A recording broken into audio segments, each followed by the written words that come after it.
What's up everybody, DoolieRay here, and I'm back in an alliance, so that means more Alliance War. That means I can make more Alliance War videos. I know a lot of you liked those videos before, and now I'm in Pastor Sammy's Alliance. We're in Gold 1, Tier 4, so it's a bit of a step down from where I was before, but it's still Alliance War, so I still am enjoying that competitive aspect of it without having the difficulty of being burned out by the constant pressure of, oh, you can't die, don't mess up. So I'm hoping this will be better. Please let me know what you think, though, if you're interested in this, or if you have no interest at all, please let me know regardless. I need to know where your head is at. I can't read people's minds, so help me out here. I'd appreciate it, and let's get into this war here. So I'm going to be on Path 9 for this war. Starting things out here, though, I'm gonna branch off to the left here, and then I'll finish off on Path 9, so already things are different. I'm off of Path 6, so I get a few different fights, and then in Tier 4, the nodes are sometimes a little bit easier, and, well, there's not as much buffs going on to the defenders, so I'm not boosting up for these fights. I want to see how I can do without it, and first fight up is a ghost, a rank 4 unawakened ghost, and I mess up on my second dexterity of the war. Wow, this is gonna be fun, guys. I thought it was gonna be easy, but not looking so great. I'm already backed up against the wall, and I'm rusty. Let's not beat around the bush. I have pretty much not done Alliance War in a full month, so I throw a special one there when she throws her heavy attack just to try and push myself away from the wall. I probably should have boosted up, but, you know, I want to be... I don't want to have to rely on boosts to help me get through fights, even if they may sometimes be necessary. I don't know. I hope that doesn't make me come off as pretentious about this. I don't know what I'm going for. I don't like having to spend on boosts, and I just want to be able to rely on my own skill when it comes to taking down these fights. And that's kind of hard for me to say, because I feel like that's also going to make me sound like a rich schmut. Is that a word? Oh, look, my old friend on defense here. Oh, cool. Guess who's gonna win this fight, guys? I can give you a little hint. The best player champion in the game. It's Deadpool. He's gonna win, of course. Anyways, where was I? Oh, I just lost my train of thought entirely. I was just talking about how I'm a hipster in Alliance War, and I want to be the cool guy and not have to use boosts. Mostly, I just don't want to have to spend. I want to be able to, you know, use my skill. And where I was going with that was, let me think. Oh, the fight's over. Cool. Hope you enjoyed that, guys. Oh man, where was I going?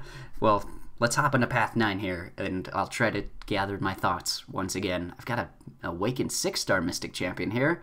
Hopefully it's not Juggernaut, but yeah, we'll see. There's 44. He's got 44,000 health. I don't know how much health defenders had before, but 44,000 doesn't seem like a lot. And you'll see what I mean in just a moment. But I don't think I'm a good representation of like where, you know, the general community may be at, because now I've got 5 rank 5 5-stars. I've got a lot of options for Alliance War attack, and that makes it easier for me to say, oh, I don't need boosts. You know, it's not as much about my skill and more so about, you know, the champions that I have. Ooh, except for that intercept there. Did you see that intercept? So if you're frustrated by that, I understand. And if you don't have the champions that I have, I get it. But just keep practicing. Build up your skills. And hopefully we can get Alliance War to a point where, I don't know, where you wouldn't need boosts to be competitive. That's my hope. But anyways, let's move on to this Mystic node up here with an awakened 5-star.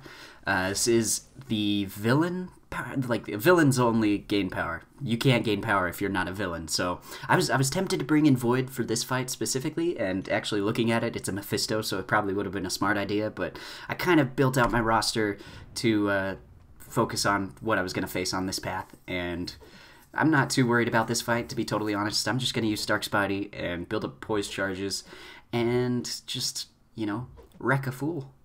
Mephisto's the fool, not me. Okay? It feels good to be back to Alliance War, you know? I've missed it. It was really stressful. And at that top tier where, you know, every death counts, you know, it's stressful. And it's not to say that, you know, dying is okay here. You still, you know, don't want to die, but there's not that pressure of 29 other people relying on your every move, and if you make a mistake, the whole alliance is going down with you, and ugh, pressure. It feels better this way, though. Oh, Mephisto's down. Look at that. Pretty cool. Stark Spidey. Man, have I been away from Alliance where this long? Was it always this easy?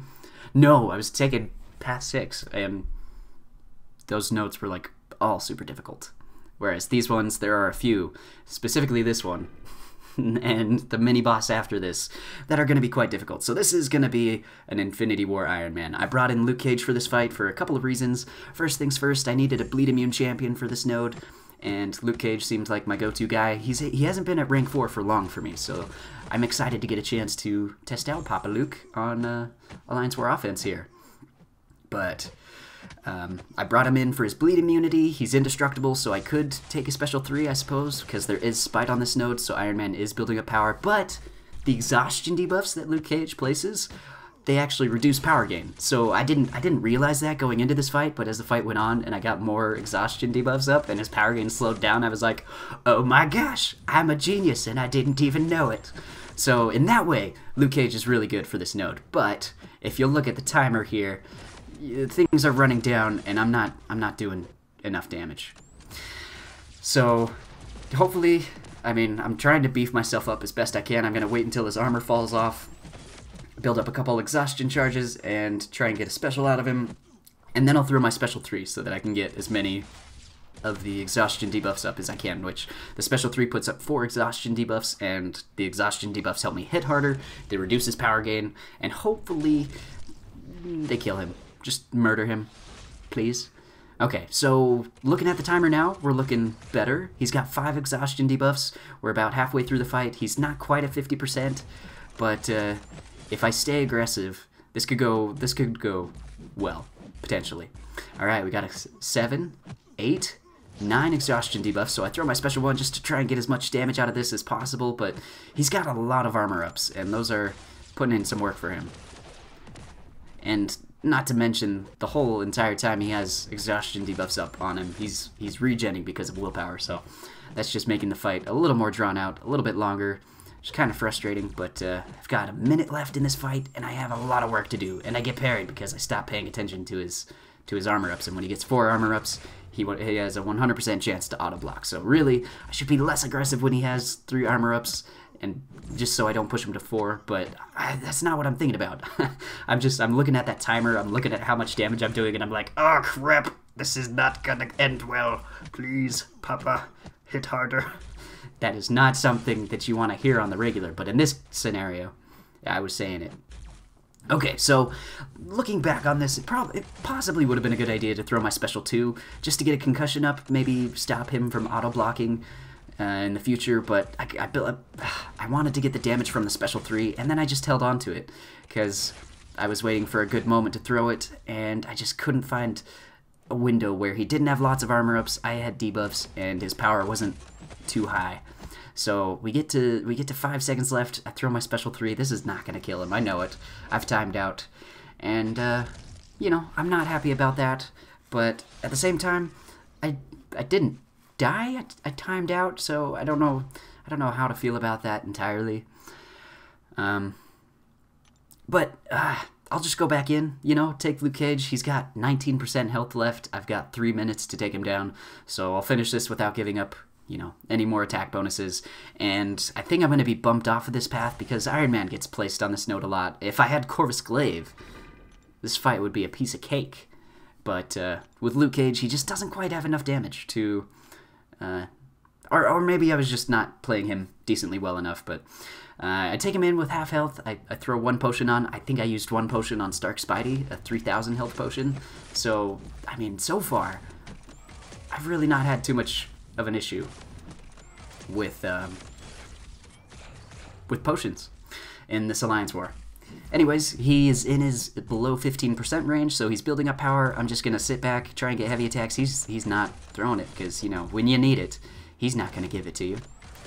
Well, I'm not worried about pushing him to a special 3, though, because I do have my indestructible ready to go, and I'm going to go ahead, throw my special 2, and he lets me intercept him. before he can throw a special 3, so I don't have to sit through the animation. Thank you, buddy. That was very nice. And it's been a while since I fought Infinity Man in Alliance War as well, now that I think about it, so it was an interesting experience. But coming up next, I'm taking on the debuff immune mini-boss. It's Medusa. Alright, babe. I brought in Hyperion for this fight, just because I ranked up Hyperion to, you know, I maxed him out, took him to rank 5, and he's a beast. He's a freaking beast. I think about boosting up, but I don't have an invulnerability boost, and I just decide, you know, let's see what Hyperion can do just on his own, you know?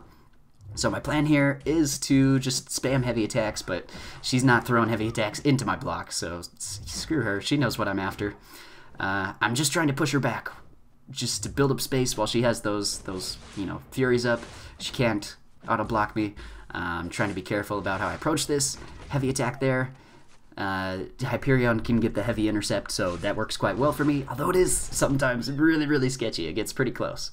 But I'm at like 5 Furies now. I'm going to throw my special 3 and see how much damage this does. That did like 5% there, so this one should do like 10%. Oh, it did 12. Going above and beyond. I appreciate that. 29,000 in one special 3. That's what I like to see. And then a 9,000 crit there. Look at Hyperion. He's such a beast. I know there's a lot of people out there that struggle with this node, and freaking Medusa. I don't know what they do to her AI, but I want to point this out. Did you see what happened there? I waited too long to throw my heavy attack, and she intercepted me with a special attack, and she's one of the only characters that I see do that. Like, she's one of the smartest AIs when it comes to knowing when to throw her special attacks to just hit you and ruin your life. But anyways, she's down to like 50%, and I've made a couple of mistakes in this fight. So I think as long as I, you know, don't mess up too bad, I should be okay. Gonna throw a heavy attack there, and gonna try and get a special 1 out of her, or just build up more heavies of my own. I'll throw my special 3 there. Alright. Let's see what kind of damage this can do. 28%, and she's gonna go down to 15% Assassin's range. Okay, looking good. Looking real good. Alright, she throws her heavy attack there, I go in, and she throws her special 2, but I react with the lightning speed of a cheetah, and I parry the whole thing. Okay, you see what I'm talking about with Medusa? That little fool right there could have ruined my life in that special 2. And thankfully, I reacted just fast enough. Oh, but that's ridiculous. Ridiculous. Absolutely ridiculous. She threw her heavy attack, and then as I was charging in, she threw her special 2. Riddle me that. How is she such a monster? I don't know. But anyways, we ended up losing the war. I don't really know how close it was. I feel bad for timing out. But, you know, in Gold 1, Platinum 3, I'm having fun with Alliance War now. It's fun. And I'm happy about that. So I hope you guys enjoy the game. Remember, at the end of the day, this is a video game. And if it's stressing you out, is it really worth it? Have fun. That's my message for the day. So, thank you so much for watching this video, guys. That's all I have to say. Please really do let me know if you want to see more war videos from me, or if I'm playing below my level with too high level of characters, if that makes sense, and you don't want to see that. I understand. Just let me know where you're at, so I can figure out where I will be at in the future. Thank you so much, guys. Till I see you next, hang in there. May the RNG be with you. And peace out.